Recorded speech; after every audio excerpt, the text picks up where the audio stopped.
Yashodanandana Braja Janaranjana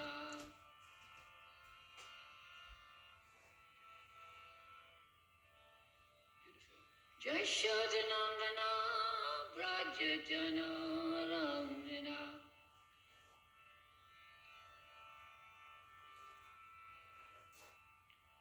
Jamuna Tira Vanachari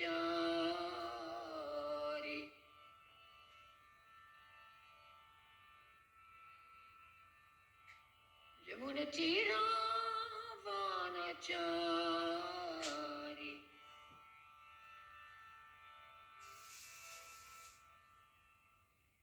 Jayanatha Madhava Kunjavyari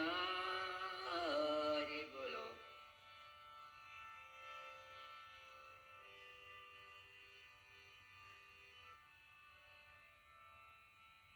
Jaya Gopi Janavalabha Girvardhari Bolo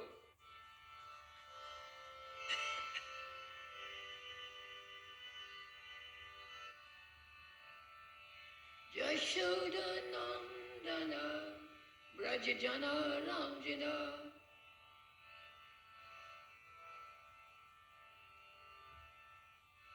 Yashodanandana Brajajana Ramjana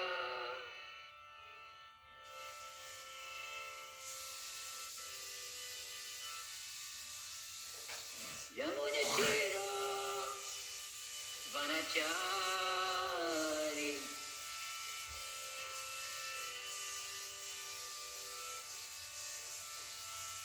Yamuna Tira Vanachari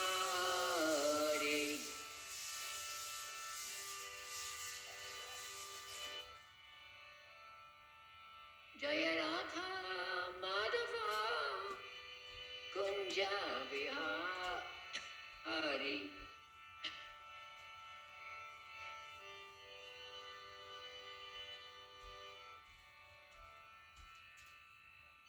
Hare Krishna Krishna Krishna Hare Hare Hare Ram Ram Ram Hare Hare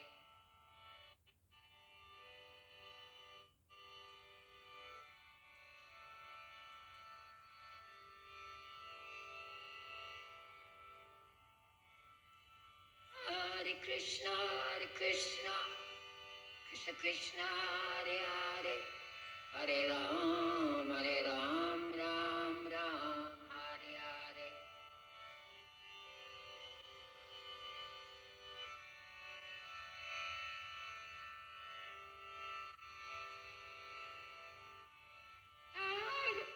Hare Krishna Krishna Krishna Hare Hare Hare Ram Ram Ram Hare Hare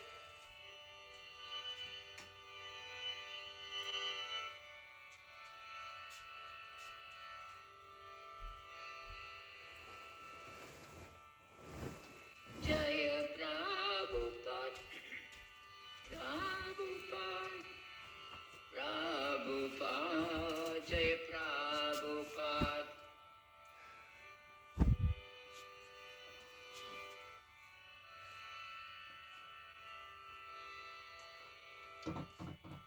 Jaya Prabhupada Jaya Prabhupada Prabhupada Jaya Prabhupada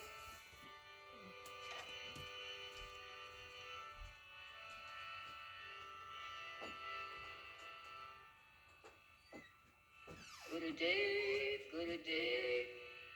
Gurudev Jaya Jaya Gurudev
Vasudevaya.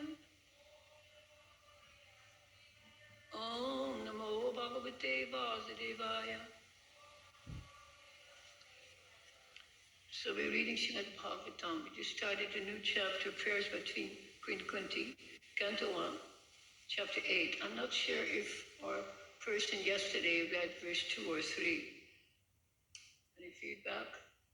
Anyhow, we're doing verse 4 today, but if we didn't read 3 and 4, I'm happy to read it. 2 and 3. Bruce, he only did verse 1 yesterday. That's exactly it. So thank you very much. So I'll read 2 and 3, and then we'll go to 4. T. Niniya dakam sarve vilakya cha brisham punaha aplutam haripadabja raja puta sarich jale. Having lamented over them and sufficiently offered Ganges water, they bathed in the Ganges, whose water is sanctified due to being mixed with the dust of the lotus feet of the Lord. Verse 3. Tatra sinam kurupatim dhritarashiram sakanujam kandarem putra shakartam pritam krishnam jamadamaha. There sat the king of the Kurus, Maharaj Yudhishthira, along with his younger brothers, and Dhritarashtra, Gandhari, Kunti, and Draupadi, all overwhelmed with grief. Lord Krishna was also there. As a small purport, we'll read it. The battle of Kurukshetra was fought between family members, and thus, can somebody not speak, please? And thus all were affected, were also family members like Maharaj Yudhishthira and brothers, Kunti, Draupadi, Subhadra, Dhritarashtra, Gandhari, and her daughters-in-law, etc. All the principal dead bodies were in some way or other related with each other, and therefore the family grief was combined. Lord Krishna was also one of them as a cousin of the Pandavas and nephew of Kunti, as well as brother of Subhadra, etc. The Lord therefore was equally sympathetic towards all of them, and therefore he began to pacify them befittingly. So verse 4 we do collectively. Shantavyam asa muni pir 184.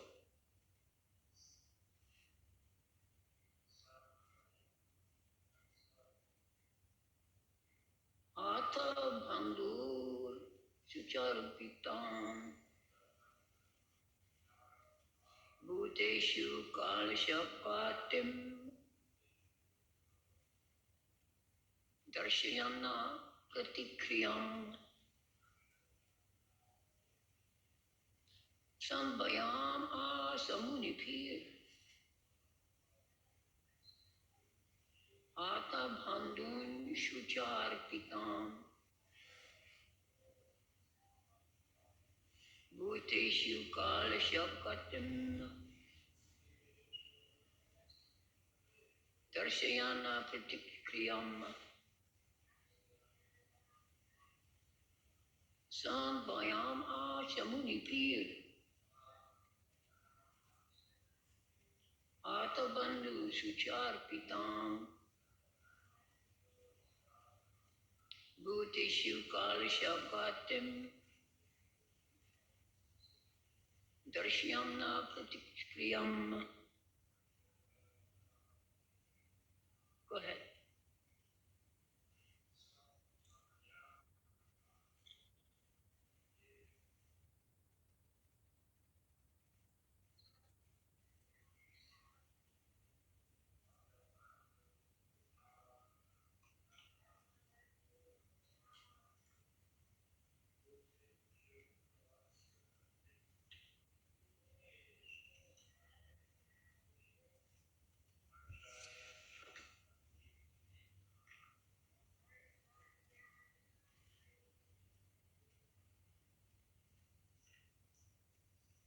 Shruta.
Thank you. Anybody online, please, recite.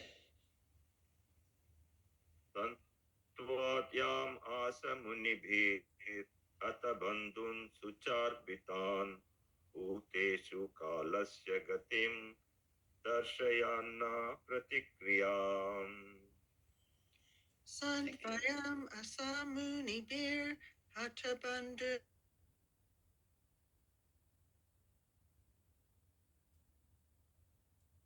Gatim Darshayana Pratikriyam.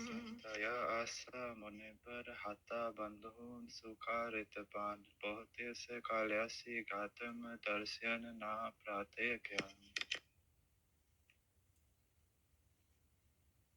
Thank you. We'll proceed with the word for word. Shantavayam Asha. Pacified.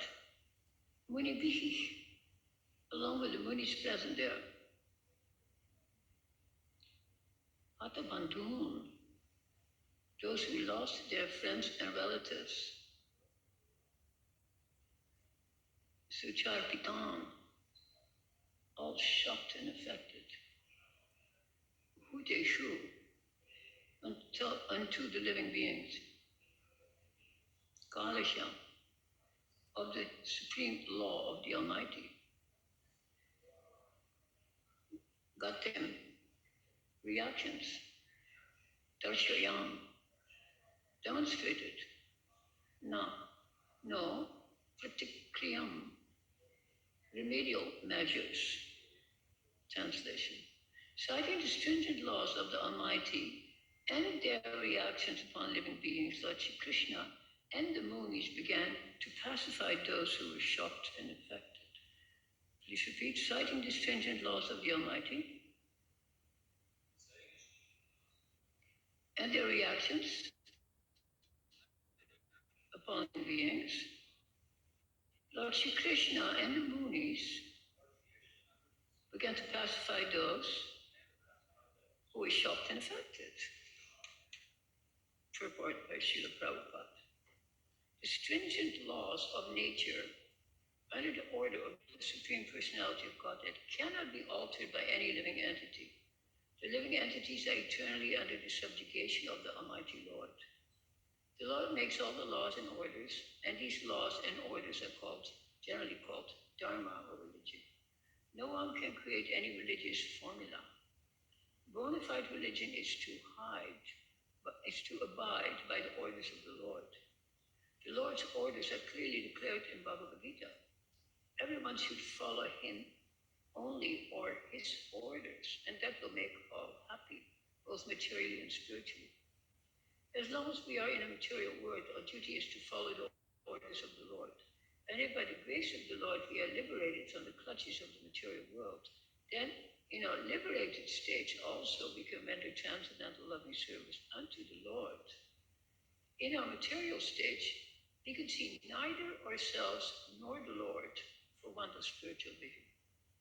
But when we are liberated from material affection and are situated in our original spiritual form, we can see both ourselves and the Lord face to face. Mukti means to be reinstated in one's original spiritual status after giving up the material conception of life. Therefore, human life is specifically meant for qualifying ourselves for this spiritual liberty.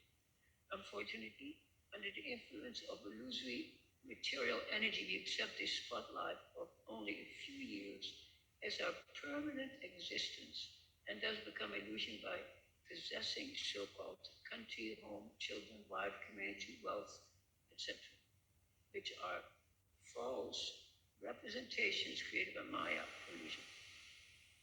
And under the dictation of Maya, we fight with one another to protect these false possessions. By cultivating spiritual knowledge, we can realize that we have nothing to do with all this material paraphernalia.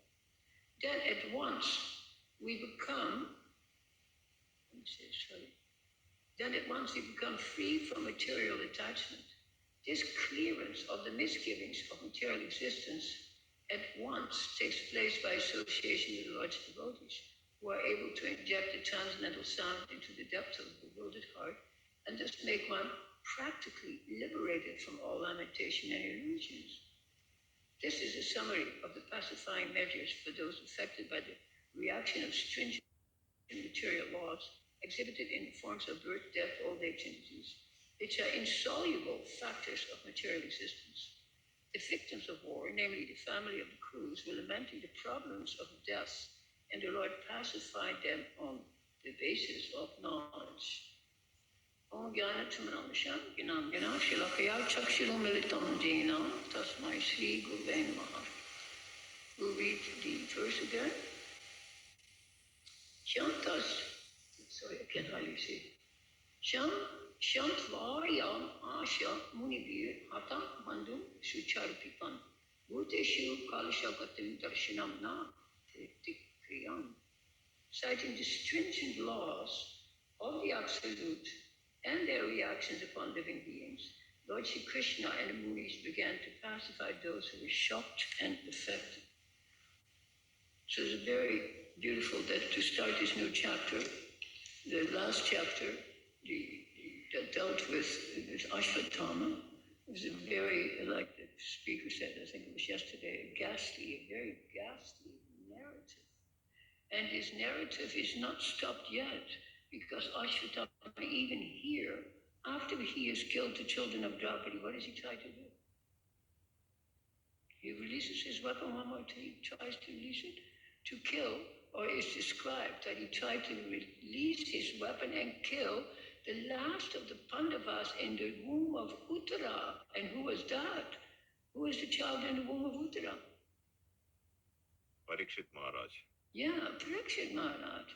So it's absolutely incredible. He kills the direct children and tries to kill those who are not yet born. So it's the whole pastime is so shocking, and we're happy to close that chapter and go to a new chapter, which starts with talking about Krishna himself, where he talks about that he is there in the assembly of some of the Pandavas, and also Dhritarashtra and a few others, and it says Krishna is pacifying them. And it says, who is Krishna with? What does it say in this chapter? Who is also there that we don't hear about anymore later? Who is there? The word starts with the M. The Munis. It says the Munis are sitting there, but there's no reference to the Munis. But they are there, because Krishna is completely in a different realm from where we are. We might think that we know Krishna, but we don't. In the future, I read, of course, the whole chapter. Whenever I give a talk, I read the entire chapter several times in all the purports, so I can understand what the setting is. And Prabhupada says, Krishna, what does he say? It's very beautiful. Krishna is neither a fish, nor a tortoise, nor a lion, nor, he says, nor a man. He is not a man. That's not Krishna. And it says right here that Krishna, that we cannot understand who is Krishna as long as we're under the modes. So who shall sit in our audience, including myself, who shall say that we're not under the modes of nature? So first of all, my problem is, first of all, that I don't know myself, and I don't know Krishna. So how is it that we're sitting here and we're hearing this katha every day? Why is it? Tell me. We're sitting here. I don't know myself and I don't know Krishna. Why am I sitting here? Bolo. Like, why are you here today? Yeah, why are you here? To do your seva. Okay, to do your seva. But so, and why do you do seva? Why do you do seva? Okay, I understand, but actually we're doing all these things to advance in our understanding of who am I and who is Krishna. There is a broader context in which I'm doing this. I don't understand who I am, so I'm washing the dishes and I get some unexpected pleasure from working without attachment. And I'm beginning to understand, just by doing that there is a separation between me and my false ego. My false ego doesn't like washing dishes, it hates it. But my real ego actually likes it because I am part and parcel of Krishna. So by doing seva, you feel the connection.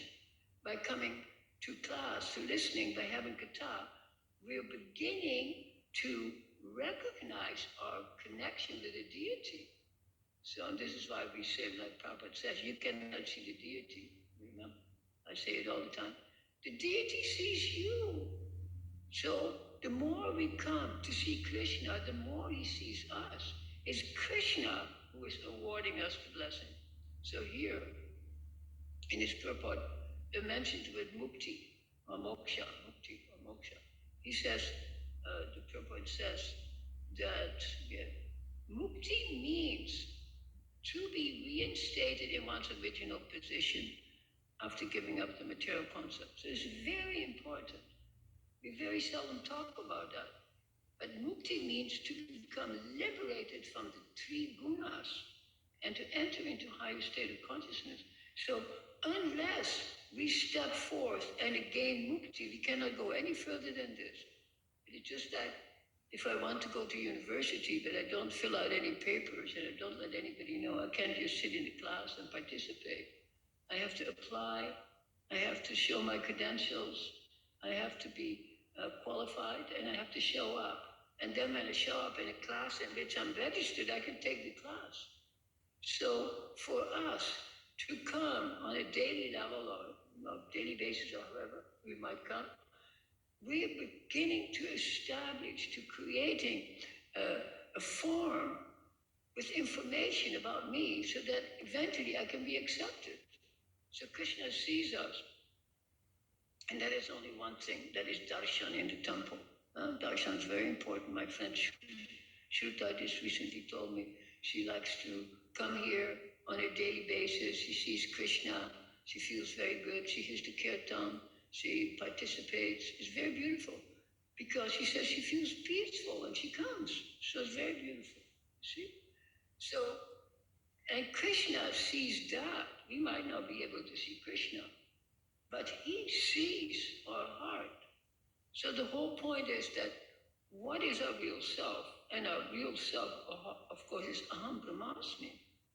And unless I achieve to that very original status, which is, you could say, generic, it's not full of ras per se. Ras comes much later. But you have to understand Aham Brahmasmi, Tattvamasi. You have to understand what you are. And this is mukti. Unless you gain mukti, it means liberation from this. This is bandha. You have to become released. So if I become released from this, just becoming released, just like I might be released from prison, they toss me out of the door. I may not even know where I am. I don't know. I forgot what country I got arrested in, right? I don't know. Am I in the US, in Japan? Where am I? That's beside the point. The point is, you are released and you are out of the prison. Then you can examine the landscape, and this is the whole point of Krishna consciousness. You examine the landscape, and what is the most beautiful landscape that we are attracted to as Krishna devotees? What landscape? Which one? Well, obviously Braj Dharma. There's no other landscape. It's not Vaikuntha.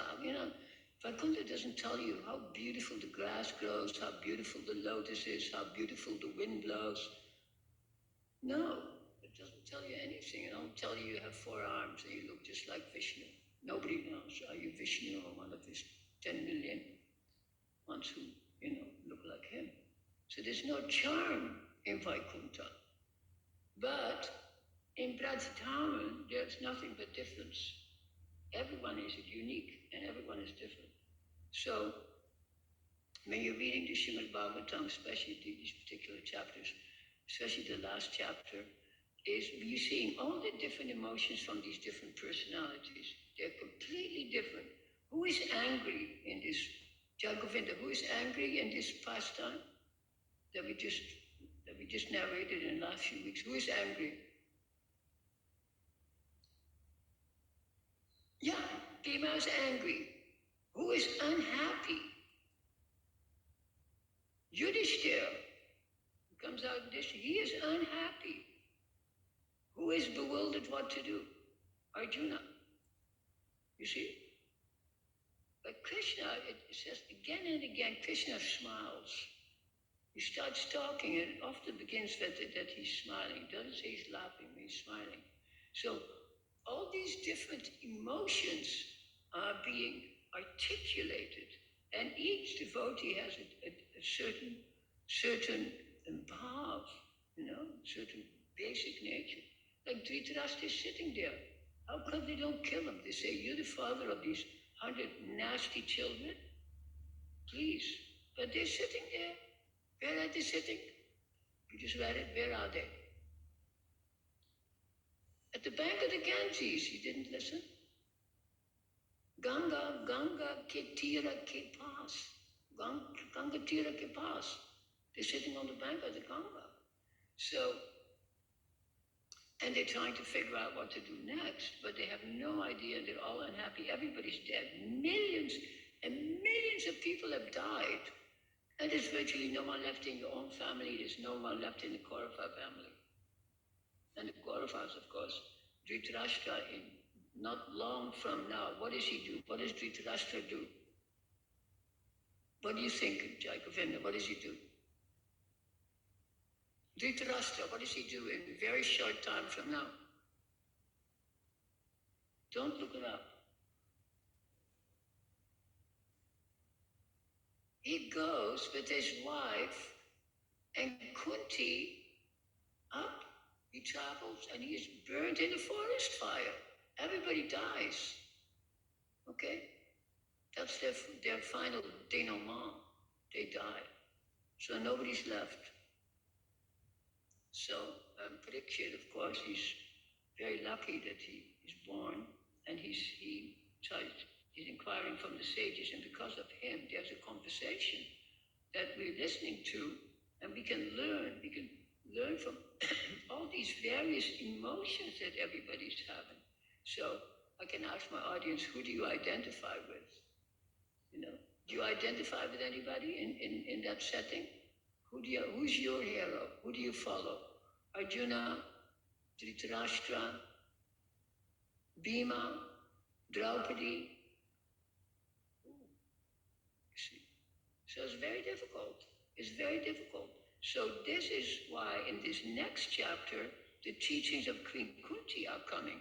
There's 25 verses. There's only 25 very short shlokas that revealing her mind as to what is her relationship with Krishna.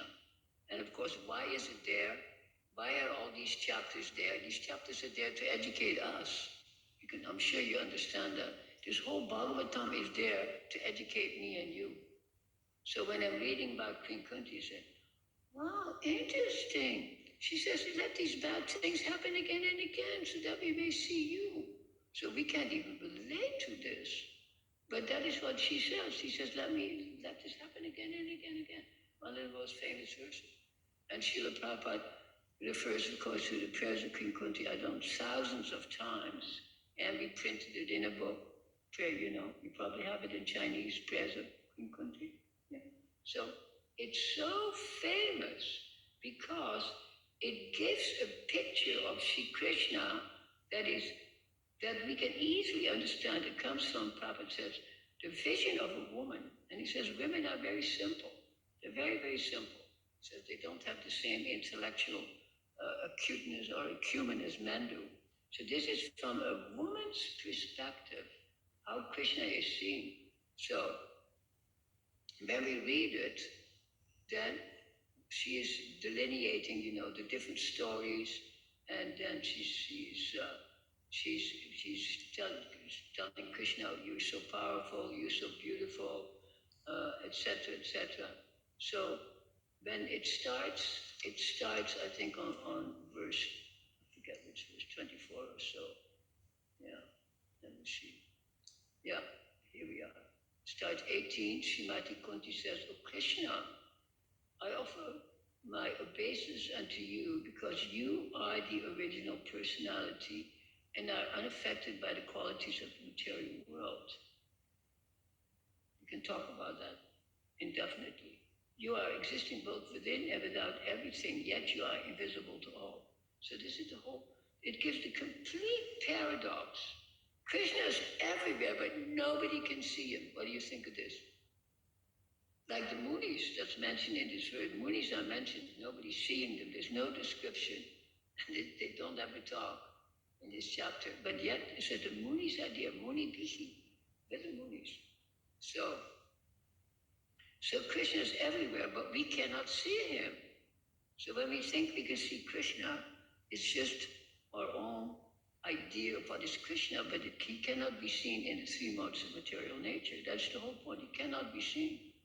So she says, you are the original personality. So it starts with, she says, you are Adi Purusha. Adi means to begin with.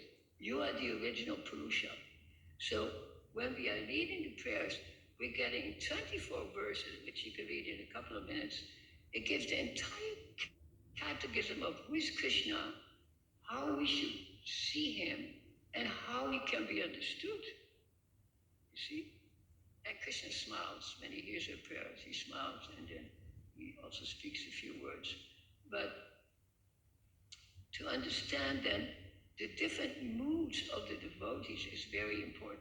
And this, of course, if you understand the teachings of the Gaudiya Vaishnavas, it's actually all based on a school that existed much prior to the appearance of the six Goswamis in Vrindavan in the 15th, 16th century.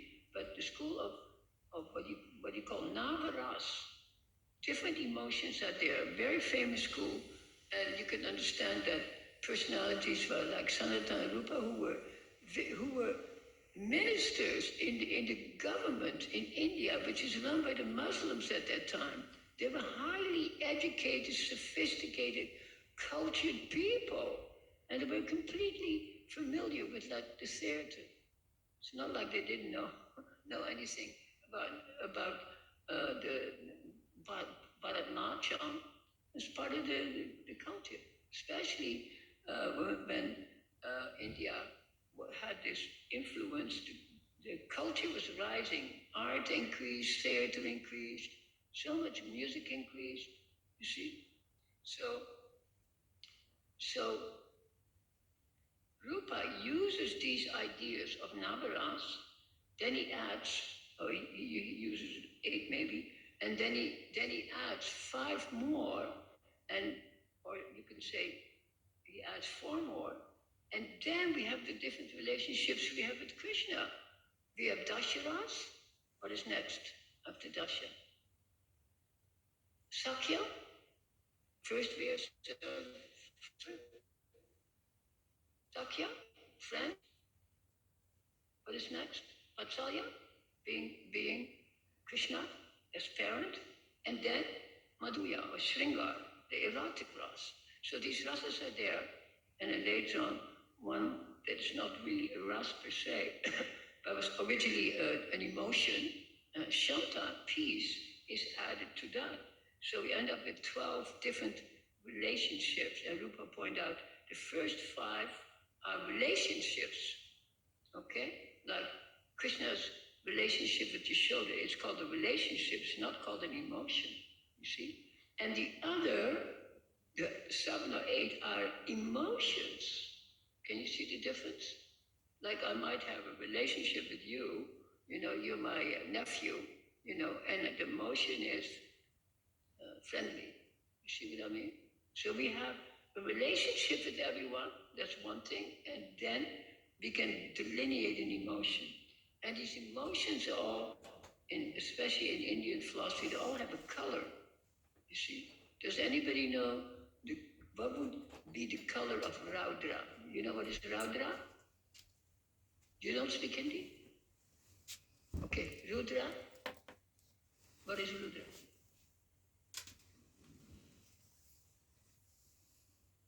Anger. Okay, so Rudra is anger. So what is the color of anger? Red. So all of the relationships have a color. Raudra is red. Shringar is quite amazing, but it's light green. Nobody would have thought that in a world. Nobody can conceive of it being light green, but consider it light green. Hashiras, believe it or not, is white. Very interesting. And Bivatsa, you know what's Bivatsa? Disgust. Disgust is blue. Disgust is blue. See? What is the other one? One more. Two or three. So all these different emotions have a color. And once we can understand that, we can understand even ourselves. You know, when we're jealous, you know, our mind takes on a certain emotion and we can understand the negativity of jealousy. Prabhupada points out that of all the emotions have a purpose. You know, like anger or love or frustration or disgust. But he said one emotion doesn't have any purpose. It's jealousy. Because what is the result of jealousy? No good result. You make only enemy. You see, anger can be good. Krishna's angry. Otherwise, how will he kill Kamsa if he's not angry? You see? So some anger has to be there. And when we're looking at Ashwatthama, he has very mixed. He is not a hero. Like the hero, Veera. You know what Veera means, of course. Yeah, fighting. Hero means hero. So Arjuna is a hero. He's a hero. And when, in the beginning of Bhagavad Gita, he doesn't want to fight. Krishna says, hey, I thought you were a hero, not a eunuch. Huh? Do you remember when Arjuna becomes a eunuch? Have you heard of that? When he's no longer a male? He was cursed for 1 year. When he lived in the forest, he was cursed. And what did he do? When he was a eunuch and he was like no longer a man, he became a dance teacher. And he taught women how to dance. What do you think of this? Now, if he was a man, he cannot do that, because then he would have to marry all the girls he's dancing with. But he was a eunuch. He became a dance teacher. Very important. But on the battle of Kurukshetra, Krishna says, have you become a eunuch that you can't fight? He says, come on, this is your varna. You hear me talking about dharma, varna? Huh? This is your varna, you have to fight. So get up. What is the word that Krishna uses for Arjuna to get up, you know? Utishta. Utishta, tishta. What does that mean, Uttar? Uttar means north. This is north, this is Uttar, north. Utishta means stand up, go north. Can you see how beautiful it is? She says, Utishta, tishta bharata. Get up. And that's, he says that in the beginning, but it takes another 600 verses before Arjuna gets up. Doesn't get up. He says, no, I don't want to, I'm confused. And Krishna says, you should become a yogi. You should have knowledge. You should do, Krishna says, then tells him to sit in meditation. And what does Arjuna say when Krishna says become a yogi and sit in meditation? What does he say? I can't do that. So, but Krishna gives all that information for us. So we can learn from this. Krishna could have given the whole thing in 10 words, in one sentence. But he gives it in 700 words. So we slowly zigzag. One of Prabhupada's godbrothers used to use the term the zigzag way to Krishna. You know what is zigzag? Huh? What do you call that in Hindi? Zigzag. What do you call it in Hindi? Zigzag like this? Ulta sulta. What is it? Ulta. Yeah, Ulta sulta. exactly. So thank you so much. So sometimes I think I'm talking to the Moonies. There's actually nobody here. So thank you very much for my Mooney, little bit at a distance. So it's a zigzag way to Krishna. We don't go directly to Krishna. You don't become self-realized in 1 minute or 2 minutes or 3 days or 1 year. We can, but it's a slow progress. Because why is it so slow? It says we've been in a material world for millions of births. So if you think you've been here At 4 million births, you're not going to step out in 1 or 2 moments. But you can, if you are favored by the Guru, if you're favored by those who you've served, then you can immediately get the mercy. And Prabhupada always emphasizes this, that the mercy is available. All you have to do is remove your koshas and bandukas. You remove all the coverings, and then you can understand that you're always with Krishna. It's very, very beautiful. In the 31st verse, Prabhupada gives an incredible purport about Krishna and you and our relationship with him. He says, Krishna doesn't actually recognize you till you want to have a relationship with Krishna that's very intimate. And you may think yourself superior to Krishna. Prabhupada says that. You can read the 31st purport for yourself. Prabhupada says, so when you want to play with Krishna and say, hey, play with me, or come on, I left my husband and children, I'm in the middle of the forest and you don't come to see me. This is how the gopis talk. The gopis says, I give everything up for you, you don't even come to see me. You see? So you're challenging Krishna. But that does not come until you're in a higher state of consciousness. In our consciousness, we say, oh, Krishna, I don't know who you are. I cannot see you, I'm blind, Main under whom I can't see you. But Krishna sees you, and Krishna reciprocates. Why do you think everybody comes to the temple so many times? Every day, 100 people, 200 people come to take darshan. Why? They know they cannot see Krishna. They bring a gallon of milk or a bag of flour, whatever, right? But Krishna sees them. There are some people who come literally every day. What do you think of this? Every day they drive up, and every day they offer obeisances.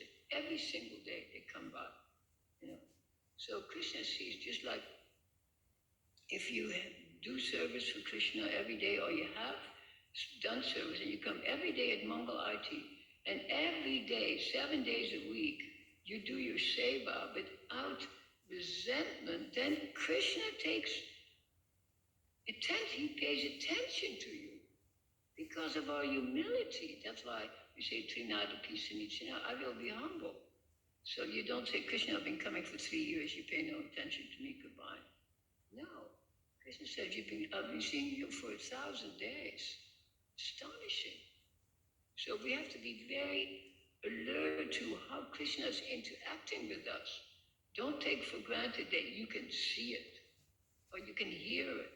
We have to come to a higher level of consciousness before these things are revealed. It's very, very, very subtle.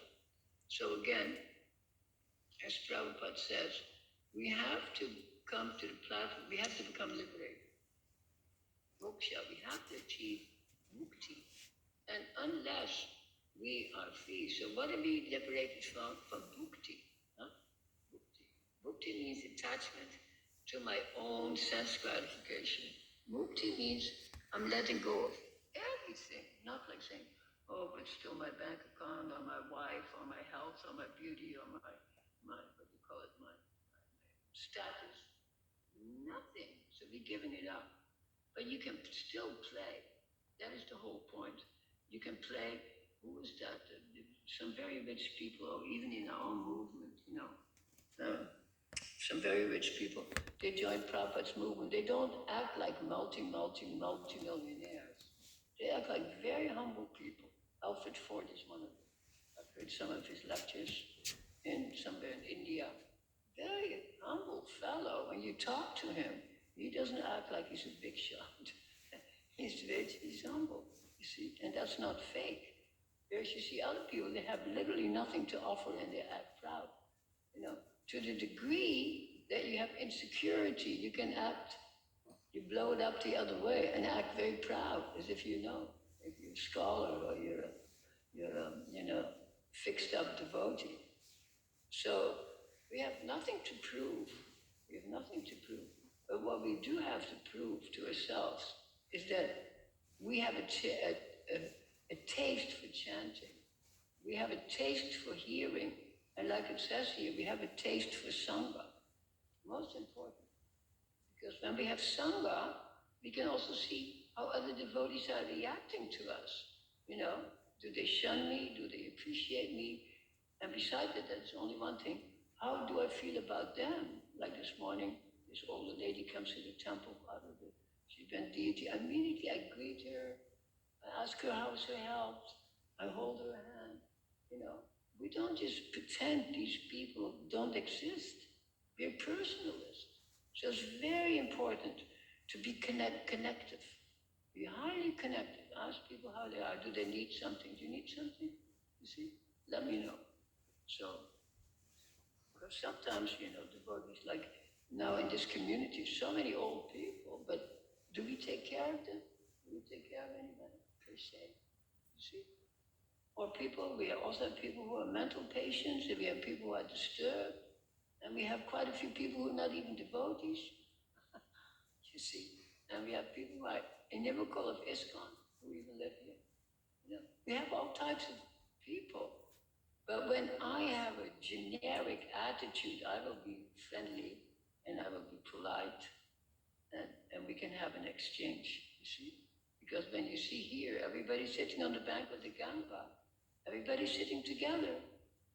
And in due course of time, according to the Mahabharata, they all meet at the celestial Ganga. Nobody is dead. Everybody's at the celestial Ganga and having Mahotsav. Okay? So this is awaiting us. So to the degree that we pay attention to this beautiful narrative, to that degree we can enter into the pastime. Because that's the whole point, is for us to enter into the lila. So I'm not sure what time it is. Can somebody tell me? Oh, it cannot be better. So Om Tat Sat, may we all be astonished by that.